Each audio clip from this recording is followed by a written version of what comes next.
are yet again on the continuation of the MCU movie reviews. The first movie I'm going to be talking about is Avengers Age of Ultron, directed by Joss Whedon. The story is this: Tony becomes obsessed with this program called Ultron that he wants to bring greater purpose since he had a terrible traumatic experience putting that bomb, nuclear bomb I believe, inside that wormhole. So he is determined to bring peace to the world so that they don't have to go out and work every single night to save people. But then things get a little crazy when Ultron decides to take things in his own way. Let's talk about the things that I loved in this film. The first thing that I want to talk about is James Spader did a really good job with what he had. Ultron looked awesome with the CGI design. Everything looked really good with CGI in this film. The costumes looked great. The action was awesome. It was typical Avengers comic book action. My favorite thing, like the best thing about this movie is of course Vision, but also the Hulkbuster versus Hulk scene. That scene like changed the game for the Iron Man suits. It was also a huge game changer for the character Bruce Banner and Hulk. I mean, you see that later on in Thor Ragnarok, the continuation of that.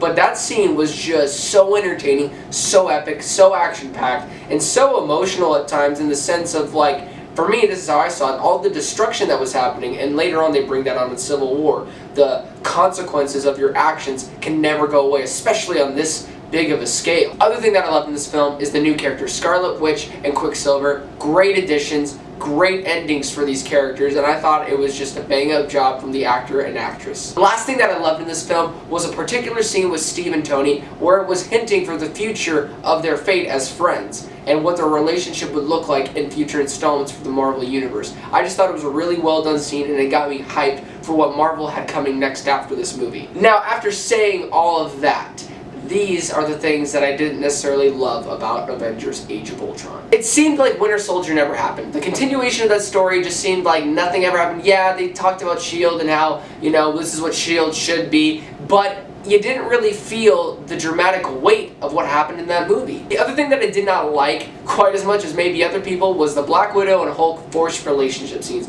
I thought they were pointless, I thought it was totally out of character, and I don't know who decided to come up with that. I just thought it was dumb. My biggest thing, my biggest gripe about this movie was that the trailers made Ultron and made this film look like one of the darkest Marvel films, especially with the first teaser, when the whole No Strings on Me and then the classic Pinocchio song but in a creepy horror style version. You get that feel that, oh my gosh, this could be the end of the Avengers. Oh my gosh, who is this new villain? Ultron. He's going to end them. He's going to extinct everything on this planet.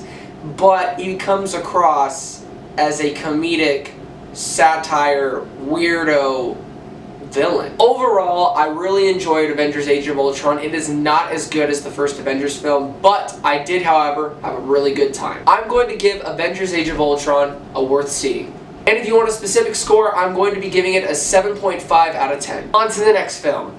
Ant-Man, directed by Peyton Reed. The story on this, Scott Lang wants to become a better person, and by doing so, he becomes the Ant-Man thanks to Dr. Hank Pym, but he must save the world by stealing something from this corporation that wants to change the world in not a good way. The thing that I loved about this movie is that they did such a good job with this small-scale film, and yes, it's about a small character, no pun intended, but literally it just feels like a good, small, enclosed film. It's one of the most different, most unique Marvel films. Same with Guardians of the Galaxy, how they took it into a different route. This is like a small heist film, and it's just about a man who wants to be better for his daughter. The dialogue in this film is top-notch. I thought they did a great job with all the comedy sketches, all the comedic scenes, with all the characters, all the heartfelt moments, all the key elements, all the Marvel typical action scenes. I thought they did such a great job with the script. And also my favorite side character, this is just a positive by itself, Michael Pena deserves to be in more films. He should have been in Infinity War. He needs to be in Endgame. Michael Pena, you better be in Endgame. The other thing that I want to say is that the action is very unique. It's very different. The CGI is great. All the characters are unique in their own way. So everything on the Marvel typical scale that you want, CGI, action, dialogue, characters, new world introduced, it's all great. The only thing that I wasn't truly liking or enjoying was the villain. It was very basic, very lame, it's very one-dimensional. You've seen it before, not just in Marvel films, but in other films. But that's really my biggest irk with the film, is that it's one of the weakest villains. I'm going to be giving Ant-Man a sure take my money. And if you want a specific score, I would give it exactly an 8 out of 10. Thank you guys so much for keeping up with my MCU reviews. The next movie I'm going to be reviewing is Captain America: Civil War. I am super excited to be talking to you guys about that. But, as always, don't forget to like and subscribe, and please, please don't forget to be blessed.